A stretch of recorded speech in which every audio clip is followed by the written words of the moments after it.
Stubbornness said, no, thank you. What made you say, and now I will go create? There's a big void that I can fill. I'm gonna do that. I have to do that, because if not, I'm not gonna make it. I've got all these tools. I have a college degree. I have everything in the world. I have all these experiences. I need to make something out of that right now.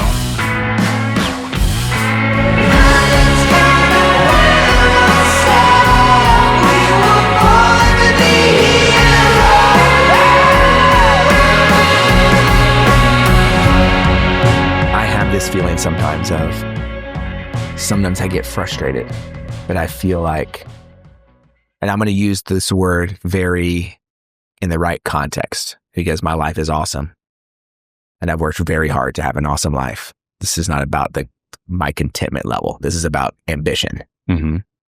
But I get frustrated sometimes because I'm like, why am I the poorest person in the room? But I'm the person that you're calling to get suggestion, to get advisement. I am the person in your back pocket. I walk around proverbially in rooms of, it's got this CEO of $700 million company.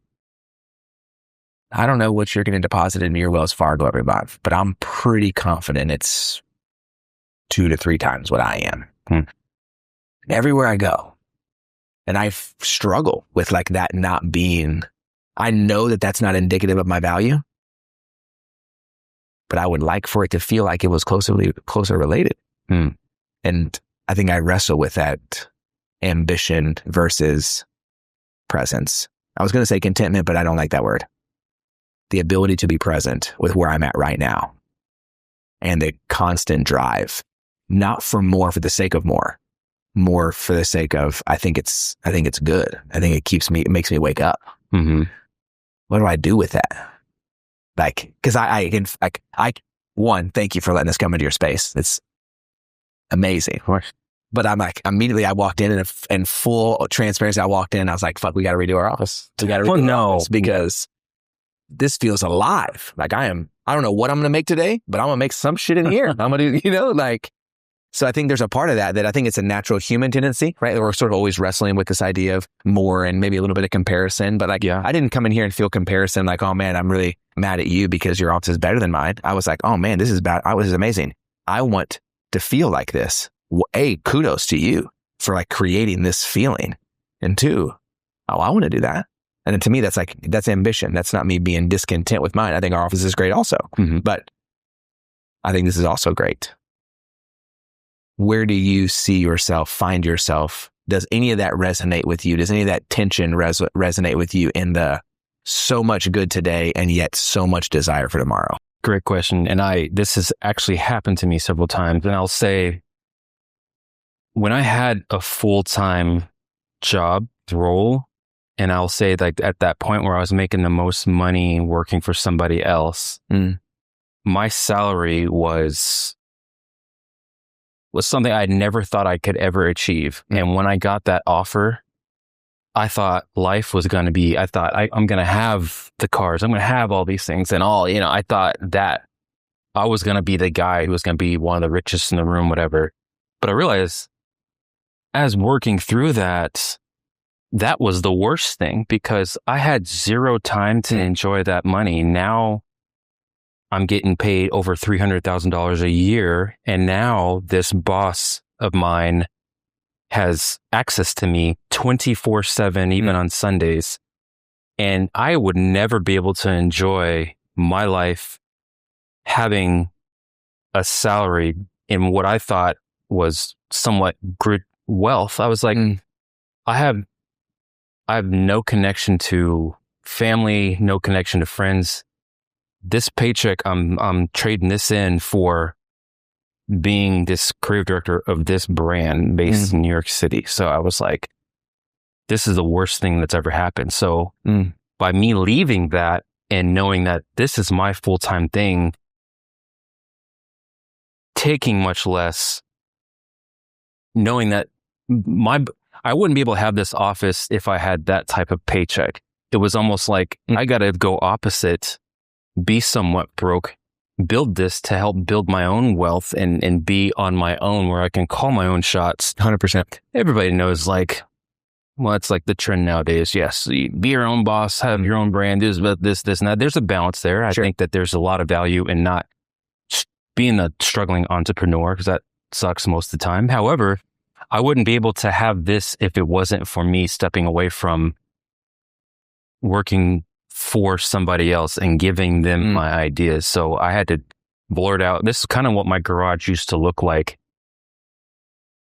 without the lights on. You know, it was just pushed to the side. Yeah. But once I was able to say, I need to focus on Byway Dallas, I was able to take the stuff out of my garage and make it my own office and make it my own space. So now I can take full advantage of being who I am, you know, and not having to answer to. I mean, I can be more comfortable in creating something that I enjoy, you know. So where do you see the intersection, overlap, Venn diagram, conundrum, probably all those things?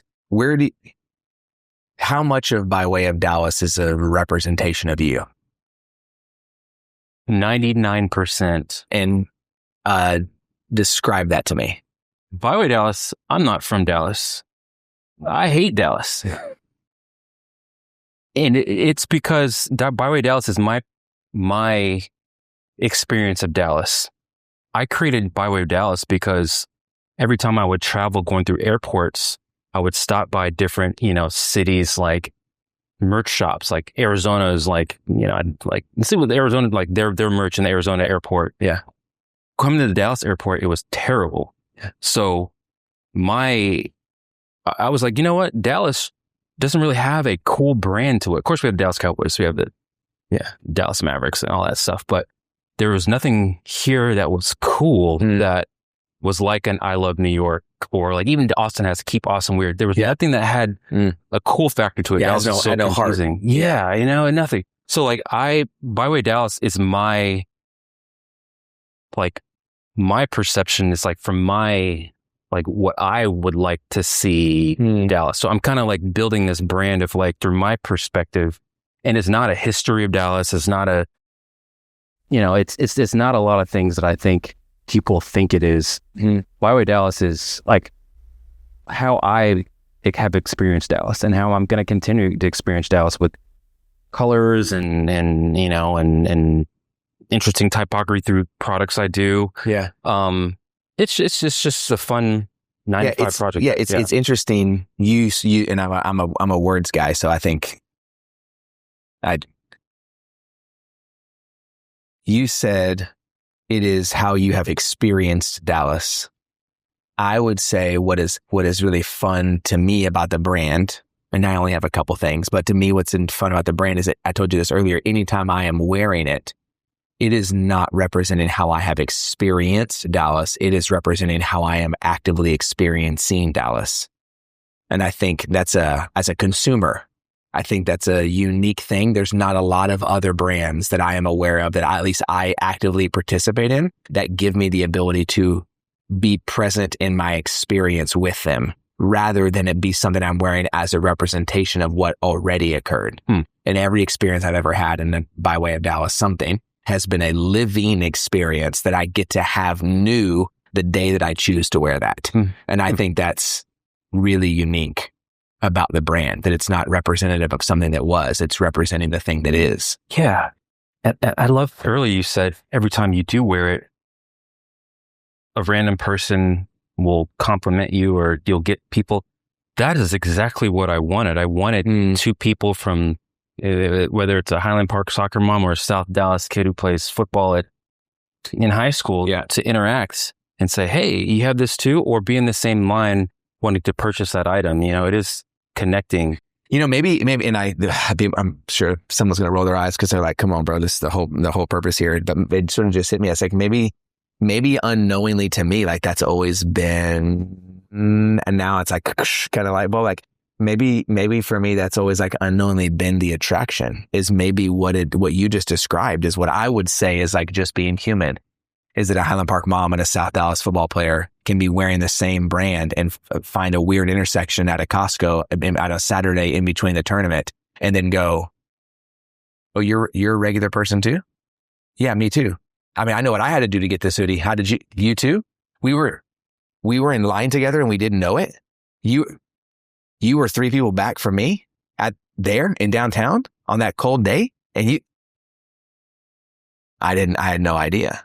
And maybe that's always been like a pool that existed that I was just unaware of, but it's that human element. My goal is to try to fill, if I'm doing activation, to fill the room with the most diverse Dallas anybody's ever seen. I could confidently say I don't really care about the product selling and me making money. It is utilizing the product it's the product is something to get people to show up. And I just want to see the most diverse people in line celebrating. And like what you said, that's literally happened where people meet each other in line and they have kept up because they've met each other in line. 2 people from 2 opposite ends of the spectrum who are like, oh, your name, while we're waiting in line, we might as well get to know each other. And they still keep up after, you know? So it's pretty cool how that has started to shape without us really, I'm not forcing that. You know? Yeah. Tell me, because I think you've articulated well how you hope people experience by way of Dallas. Describe to me in the same way, how do you hope people would experience you? Oh, still no. Whenever I wear it, I get 0 compliments. And I don't know and that's fine. I don't want to be the face of the brand. I'm not sure this is real. I like to be in the background and I like to see other people enjoying it. However, if I do meet people who purchase it and, you know, sometimes somebody will drop by the studio that I don't know to pick up something and order from online, whatever. It's great to see people give me their opinion. Like, oh, we've been trying to find this hoodie for this, you know, for years, or we've purchased every product. I absolutely love that. However, I want this to be for everybody else. And I want to be like, we'll compare like Ronnie, Feig, and Kith, how he's very, you know, he's like the face of the brand essentially. Sure. Like, and I think that's great value for that. I don't want to be that person. I love to be on the outside just to see everybody else enjoy it. I don't necessarily want people to even know that it's me, you know, personally, Hance Taplin doing it. This is for everybody, even though it's my perspective. Yeah. What do you want them to know about you? Oh, that this is a passion, the project that I started with $3.79 without any loans or anything that I did because I was broke and I wanted to create a better brand for Dallas, you know, because I was tired of seeing the same stereotypical stuff, you know, and that this is something, you know, you can do, you know, it was just, I stuck with it. I just want people to know that, like,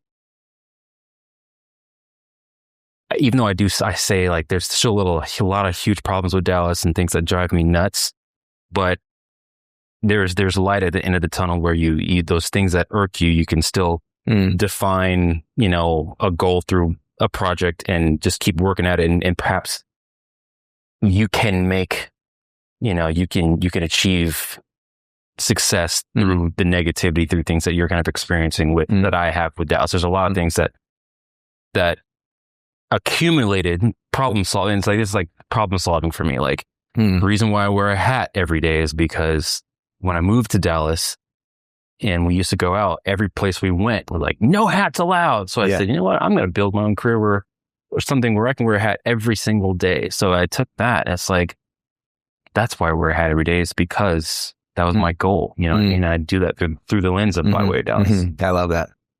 What is something that you feel like is very true about you, but often gets missed?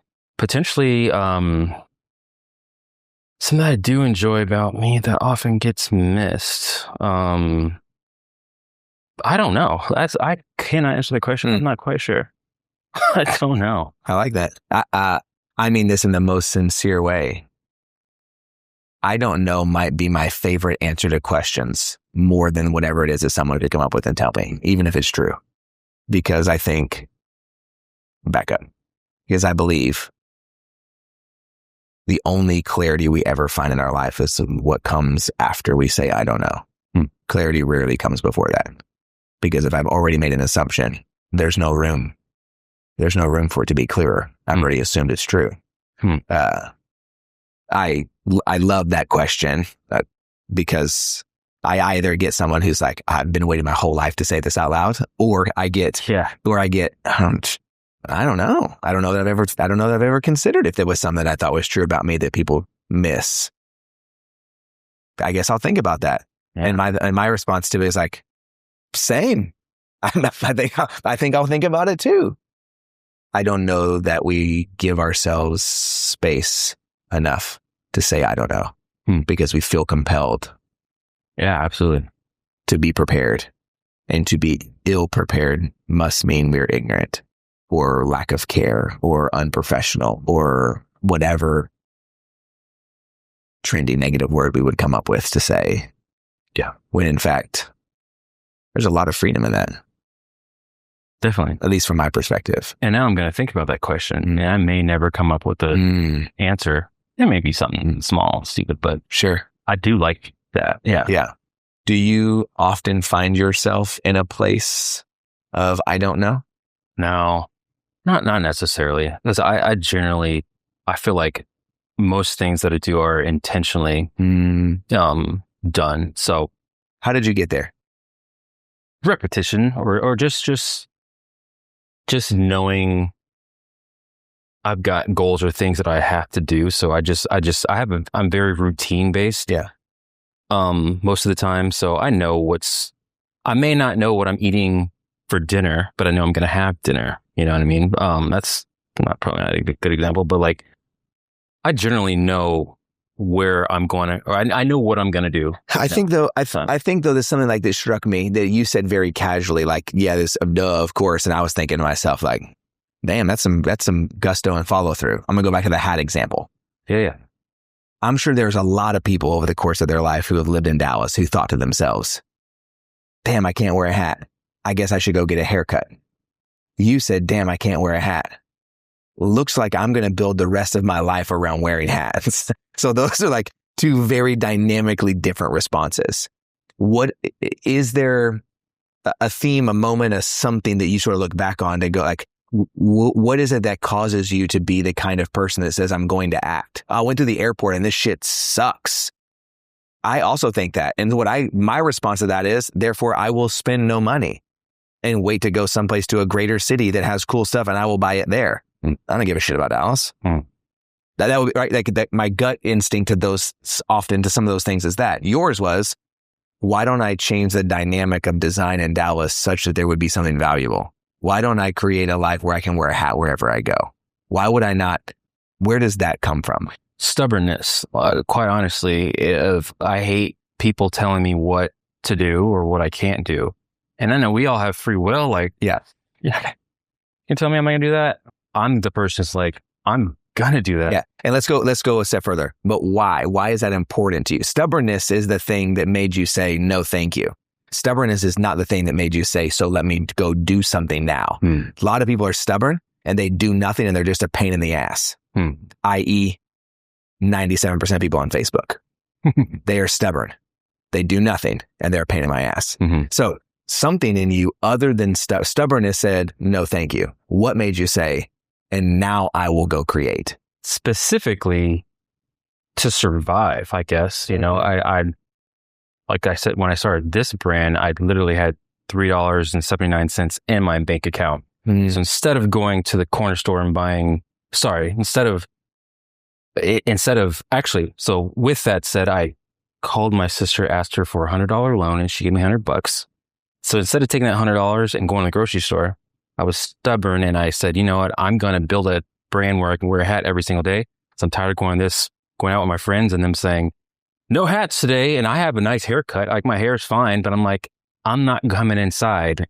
I'll never come inside, but I'm going to build something around where I can go anywhere I want wearing a hat. Anyway, so going back to it, it was kind of a survival mode, knowing that I've got limited resources. I have to do this. I have nowhere else to go. I have no other options. And this is what I want to do. I want to show people that I can create a problem-solving entity.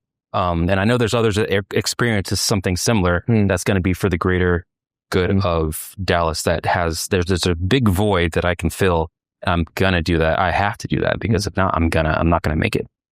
You know, I've got all these tools. I have a college degree. I have everything in the world. I have all these experiences. I need to make something out of that right now.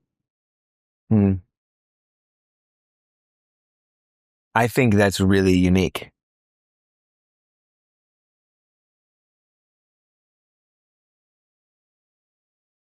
Because if it wasn't, swag in the airport wouldn't suck. Wouldn't suck.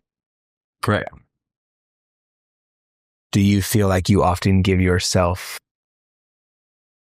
the freedom to sit and even for just a second to revel in what makes you good? Yeah. I've done that a couple times, and it does feel good, but I don't. Yeah, I don't. Growing up playing baseball, my coach always said, "Taplin, act like you've been here before and stop playing grab ass," shit like that, So I like to act like I've been there before. I remember specifically the first year we did the Texas Rangers collaboration. Rocky, there was a point where I had to walk, when we were doing the shoot, I was walking around the outfield, and I was starting to get emotional because growing up playing baseball, going to college to play baseball, I thought I was going to be Ken Griffey Jr. And I had told my dad, I'm going to be in the major leagues one day. Never happened. But when I was on that field shooting this collaboration Texas Rangers by way of Dallas, I realized I did make the major leagues. It was a completely different perspective that I never thought. And so I just imagine my dad looking down, being like, "Told you you're going to make it." You know what I mean? And so I took that moment after that collab. I drove to the stadium in my old Range Rover, and driving back home on I-30, I got really emotional. So I was like, "Can you believe what you just did? What just happened? Not only are you forcing culture into this stadium, which was the goal, you collaborated with a Major League Baseball team. You actually made it to the major leagues in that sense." So I did have that moment, but then I had to fly to New York City the next day. So I was like, all right, I gotta wrap this up. Now I gotta put my corporate hat on, because I was doing, I had mentioned earlier, I was creative director of this brand. I had to go to New York to do another campaign. But anyway, sometimes I do have a chance to think about that, but not a lot. How do you put moments like that into your routine? How could you? And maybe not the grandeur of being in the outfield, because that's fucking badass. So maybe every day we don't necessarily have the opportunity yet to be in the outfield every day. But are there moments on a Wednesday at 3 in that chair that you look around and allow yourself to go, "We're doing it"? Oof. No. Well, I should work on that more, because the first thing I think about was got to pay rent in this office, got to do, all these things. I do have those things start.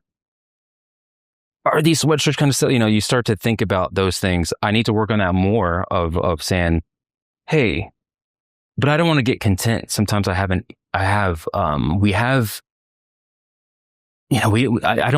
want to ever get content. I agree. This is enough. Same. Deep in my loins, I feel what you were saying, more than my bones. Me too. And if I can't revel in what is good, then what's the purpose of having more? Yeah. And I don't think that one has to remove the other one. I think we've been told they have to. I think we've been told you can be content or you can be ambitious. To be both means that you're a liar. Yeah. 3 out of 10, you're the best there ever was.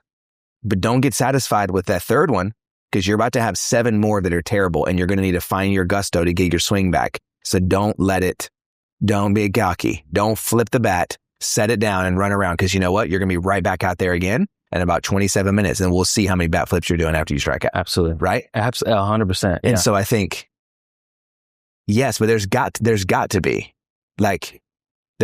be whatever your current favorite player. I'll tell you what it is, though. Going home, picking up my kid from school, and him, he's very this child, he knows that I'm different from all the other parents at Lakewood Elementary. He knows, he sees this crazy dude, backwards hat and these glasses walking up. That's my dad. And he's very proud of that. So I get very proud of him knowing there's something different about this dude. And I see how he interacts and how he dresses now. I think he wants to be like me. I didn't really want to be like my dad, but like, he's like, this guy is cool. You know what I mean? So that there is one of those moments where I'm like, I'm glad, like that. It makes me proud. It does. I continue. He comes in here and does his Legos while I'm working on a Saturday. You know, if we don't have practice or baseball games, that makes me very excited and makes me sit back and be like, this feels good, you know, because he feels good. You know, he's not cringe, like, you know. Yeah. I guess I'm selling insurance. Nothing against selling insurance, but like, listen. That's the fun. That's the fun part. You know? Yeah. I think it's sort of landed for me. The phrase that I've landed on. Also, I just love the fact that in my office there would never be a day that I have Pantone swatches on my desk. So I'm going to enjoy it while I can. My class, what exactly are you painting? Why do you have that? I think that for me, I think as we've come to know each other more, I try to make things that feel like are active in my life as conceptual, as simple as I can so that I can apply it. Because if it's not simple and easy, then I don't. It's just me coming up with some bullshit that sounds charismatic and then my life doesn't change. And that's not effective to me. So like what you just described or what we're talking about here is I refer to in my own life as yes and grow. And yes, meaning yes to everything that I currently am today, who I am, my authenticity, the person that I am. Yes, I want to own that with deep conviction in my heart and grow. If my ability to say I'm fully satisfied with who I am today and I never change, the only thing I'm going to do is die. So yes, this is amazing, dude. Like, and I know like we've known each other peripherally. So I feel like when I have the opportunity, I'm learning in my older age that you should take it. Like, I hope when we leave today that you don't put any music on yet. And I hope you come back and sit in the share. Like, I hope you revel for even 2 minutes in what you've built, because I think it's amazing.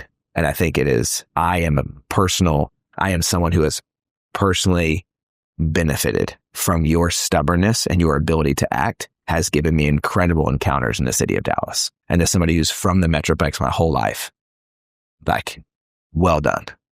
Thank you. That's the yes, right? Like, that's all that's true.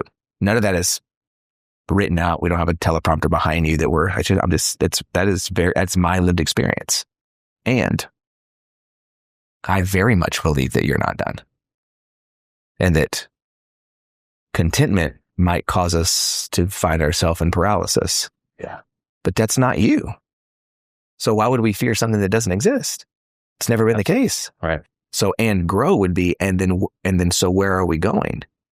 And so I want to get in the 92 Ford and switch gears and feel my son's leg next to me and go, yes, what a beautiful moment. And we got to get to practice, because you got to figure out how to fucking throw strikes. You love it, and I love it. And I never once had my dad drive me to practice. And I'm not doing it because I want to not be my dad. I'm doing it because I want to be this dad. And I think the tension of yes to everything that is here, to forget that, I think we're doing ourselves a disservice. And grow. And to forget that, I think we're doing everybody else a disservice. Absolutely. And so how can we continually find ways to hold the tension of those two things? To me, that maybe is what makes us human. Absolutely. And I think you have done a wonderful job through design of various things of making people feel human. Thank you. Yeah. Yeah. I think it's awesome. Appreciate that. I would love, in the appropriate parts, as I would love if we could just like bop around to a couple of shelves, and I just would love for you to tell me what you think is awesome and important to you in the room. Yes, absolutely. Do that? So, this photo, Kanye West, Okay. I shot that on a film camera. I snuck into his concert. Me and my good friend Johnny Lucio, we snuck in. We were very front row. That was I've done a whole dissertation with Lululemon about that night. It was called How to Sneak into a Kanye West Concert. I had just left Ye and I was doing stuff with Stussy and all these couple other brands. And it was around the time I found out my kiddo was born, because I was traveling back and forth to New York every 2 weeks for about 3 years straight. 2 weeks in Dallas, 2 weeks in New York. And the day I found out that Cruz's mom was pregnant, I quit. And then when I came back to Dallas that February, the tour had dropped through Dallas, and I didn't want to ask those guys, "Hey, can I still use my pass?" To, because we were literally Kim Kardashian, Lindsay Lohan, Virgil Abloh, all of them were surrounded by, like, I was Aaron Preston. We were with all those people, but I quit, and so I was like, "But I gotta go to this show here in Dallas," and so I made fake passes with me and my buddy Johnny Lucio, and we snuck in. This Lego piece drove me insane over X amount of pieces. I'm not very patient. Okay. I was going through a creative rut. This really brought me down to, like, there's a goal. You're going to get this done. It's fun, even though it's hard. You have ADHD. This is not something you're not going to fly through this, but this is something that I brought, and like, I purposely, like, dedicated my brain to, like, finish. So I'm really proud that I have this in the office. Let's see. I'm obsessed with the brand. I'll just say, like, I love Supreme. There's a lot of Supreme is Supreme. I feel like it's one of the best brands ever, just because they are so authentic. They are who they are. And I mean, I've given away in, a lot of my I used to have a crazy, stupid collection, but I just like their consistency, their branding. Is not something I strive to be for Byway Dallas. Sure. I really respect those guys for creating it through skate culture. Yeah. And it's just kind of, it is what it is. Their consistency is great. That's my kiddo. This is in Missouri, who threw out the first pitch of a minor league baseball game. Love that. The ball went right in the dirt, but that's okay. Yeah. But we're both very proud of that moment, because he's obsessed with baseball. Yeah, I love that. I love the aesthetic of sports. I love tennis. I played tennis for a while. In fact, I regret playing football in high school and leaving tennis. I tell you how many times I've said in my life, I regret playing football in high school. Really? I mean, I wish I would have played. I also played baseball, and I loved it. Yeah. But in my high school, our team sucked, and it was not cool at all. Same thing. I just was like, I guess I'll just keep playing football then. And I'm very, very mad I did not keep playing baseball, because I love baseball so much more. Or golf, or tennis, or something other than football. But football, yeah. I drank the Kool-Aid, whatever, and I continued. I played football instead. I wish I had stuck with it, because I love the aesthetic of tennis, and I still play. Like, I go to T-Bar M and play whatever, but tennis is cool. Scoreboard. This is the heaviest thing in my life that me and my buddy Trey had put up here. And when I first got this office, I was like, first thing I thought of was like one old school scoreboard as a source of light. And I found this on Facebook Marketplace for $100. It's the heaviest thing we've ever lugged up here, but I love the aesthetic of it. This wheel. So this table is a half of a 100-spoke rim. And I got a piece of glass to put on top. My cousin stole this wheel. He literally stole this from somebody, and he gave it to me. I'm the guy that goes half price books every Friday and spends like $200. I love half price books. This is what they have there. And so every time a new Omni comes in, I'm collecting it. And these are from like the early 90s and such, but usually these are kind of 80s, 80s. Yeah. Usually just kind of like spread along here, because I like to see them, and it just kind of like gives me a burst of inspiration. Like, I'm going to pick this up and see what this article's about. When were you first introduced to Omni? My buddy Thomas Welch, when I visited his place, he lived in Brooklyn at the time, and he had a stack of Omnis that he was giving away. And I mean, this is probably like 2017 or so. So I guess I'm somewhat new to him, but I started to go to half price books. It's very aligns with what I'm trying to do at Byway Dallas. Yeah. Take people out of the normal perspective, but that's awesome.